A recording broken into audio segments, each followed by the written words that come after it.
நீண்ட நாள் வியாதி படுத்துதா? இந்த ஸ்தலம் போங்க.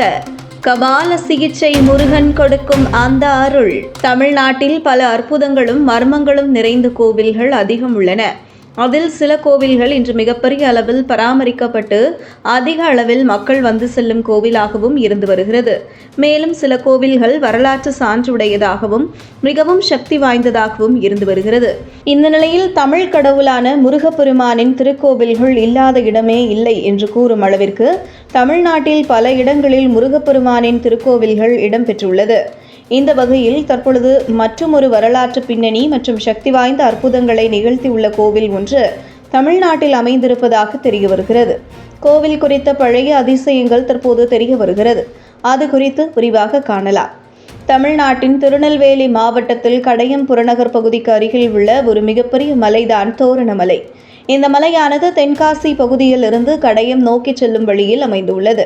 இந்த மலையானது நம் முன்னோர்கள் காலத்தில் தமிழர்களின் மருத்துவ சாலையாக விளங்கியதாகவும் முதல் முறையாக உலகில் கபால சிகிச்சையானது இங்குதான் நடைபெற்றதாகவும் கூறப்படுகிறது. சிவபெருமான் மற்றும் பார்வதி தேவி ஆகியோரின் திருமணமானது இமயமலையில் நடக்கும் சமயத்தில் பல தேவர்கள் அதனை பார்ப்பதற்காக அங்கு கூறினார்களாம்.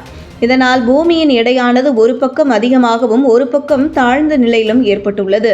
இதனை சரி செய்வதற்காக சிவபெருமான் ஒரு முனை அகத்தியரை பூமியின் பெண்பகுதிக்கு அனுப்பியதாகவும் அங்கிருந்தே தனது திருமணத்தை பார்க்க முடியும் என்று உறுதியளித்ததாகவும் அதனை நம்பி முனிவரும் தோரணமலைக்கு வந்ததாகவும் கூறப்படுகிறது. அதன் பிறகு அங்கு உள்ள முருகப்பெருமானிடம் தமிழ் மொழியை கற்று அகத்தியன் என்ற பெயரை பெற்றார் என்று புராணங்கள் கூறுகிறது. அப்போது தோரணமலையை சுற்றி அமைந்திருக்கும் மூலிகை செடிகளை கண்டு வியந்து அங்கே தங்கி தவம் புரிந்து வந்ததோடு மட்டுமல்லாமல் சித்த மருத்துவத்தில் ஈடுபடத் தொடங்கி தனது சீடர்களுக்கும் அதை பற்றி கற்றுக் கொடுக்க ஆரம்பித்தார். இவரிடம் மருத்துவத்தை பயில்வதற்கு என்று உலகின் பல்வேறு இடங்களிலிருந்து சீடர்கள் வர ஆரம்பித்தனர். அப்படிப்பட்ட சமயத்தில் காசிவர்மன் என்ற மன்னனுக்கு தீராத தலைவலி இருப்பதாகவும் அதற்காக சிகிச்சை எடுத்துச் செல்வதற்காக வந்த பொழுது அவர் கபாலத்தில் இருக்கும் பிரச்சனையை அறிந்து கொண்டு எந்த முறையான இந்த சிகிச்சை இந்த இடத்தில்தான் கபால சிகிச்சை அளிப்பதாகவும் கூறப்படுகிறது. இதற்கு உறுதுணையாக இருந்த ராமதேவர் அகத்தியரிடம் பாராட்டுகளை பெற்று இவர்கள் இருவரும் முருகப்பெருமானே விக்கிரகத்தை வைத்து வழிபட்டு வந்துள்ளனர்.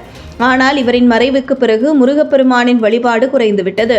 அதன் தொடர்ச்சியாக பல ஆண்டுகளுக்கு பிறகு பெருமாள் என்ற பக்தனின் கனவில் தோன்றிய முருகன் சுனையும் இருக்கும் விக்கிரகத்தை எடுத்து வழிபடுமாறு கூறியதைத் தொடர்ந்து முருகப்பெருமானுக்கு கோவில் எழுப்பப்பட்டது. இதனைத் தொடர்ந்து தலைமுறையாக இந்த கோவிலிலே தற்பொழுது பராமரித்து வருகின்றனர். வட்டாரத்தில் இருக்கும் மக்கள் மட்டுமின்றி உலகின் பல்வேறு இடங்களில் இருந்து கூட இந்த கோவிலுக்கு அதிக அளவில் பக்தர்கள் அவ்வப்போது சென்று வருகின்றனர். நீண்ட நாட்களாக ஏதேனும் நோயினால் அவதிப்பட்டு வருபவர்கள் இந்த கோவிலுக்கு வந்து வழிபட்டு சென்றால் அவர்களுக்கு எப்பேற்பட்ட நோயாக இருந்தாலும் சரியாகிவிடும் என்பது அசைக்க முடியாத நம்பிக்கையாக உள்ளது.